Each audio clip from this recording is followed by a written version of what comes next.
Disney Pinocchio, Pinocchio's perfect gift.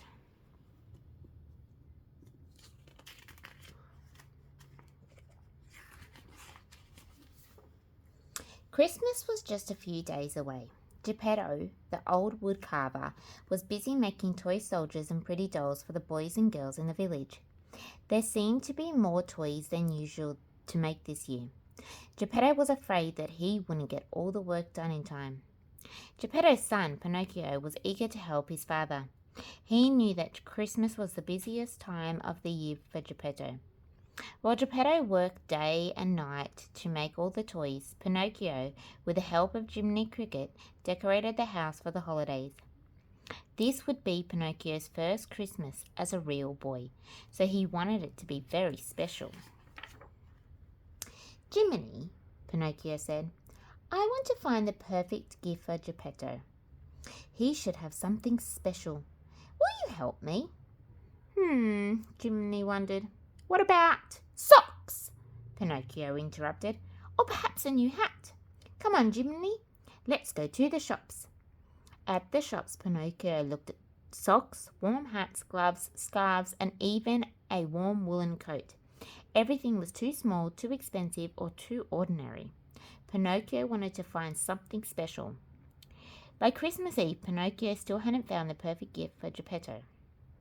Do you want to give your father something he really needs? Asked Jiminy. I sure do, Pinocchio beamed. Here, Jiminy said, handing Pinocchio a quill pen. Write this. Dear Geppetto, my gift to you is an extra pair of hands and an extra willing heart. Love, Pinocchio. When Pinocchio had finished writing, Jiminy put the note in a box and wrapped it with bright paper and a big bow. But it's just a scrap of paper, said Pinocchio, confused. What kind of gift is that? Jiminy smiled. You might be surprised. At dinner, Pinocchio gave Geppetto his gift. Why, this is the perfect present, he exclaimed. I could use an extra pair of hands in my workshop. How did you know, Pinocchio? Pinocchio smiled. Jiminy had been right. He was surprised at how much joy his gift brought to his father. Pinocchio got to work right away. He cleared the table, washed the dishes, and put them away. Then he went to Geppetto's workshop and swept up the wood shavings and wrapped the new toys. Finally, he made labels for each gift. Later that night, as Pinocchio drifted off to sleep, he promised himself that he would help out more often. That night, the Blue Fairy appeared. Because you have been so thoughtful this year, I have come to grant you one very special Christmas wish, she said. Think carefully about what you want. I want to give Geppetto the perfect Christmas gift, he told the Blue Fairy, something that he will love forever. The next morning, Geppetto woke up early. It was Pinocchio's first Christmas and he wanted it to be special. Geppetto made a beautiful toy rocking horse and a jack-in-the-box for Pinocchio. But as he put them under the tree, he gasped. My dear Pinocchio, Geppetto said with a smile. A puppet hung from the tree that looked just like the one Geppetto had made a long time ago. He had made a wish on the wishing star that the puppet would turn into a real boy. The Blue Fairy had granted his wish and Pinocchio became his son.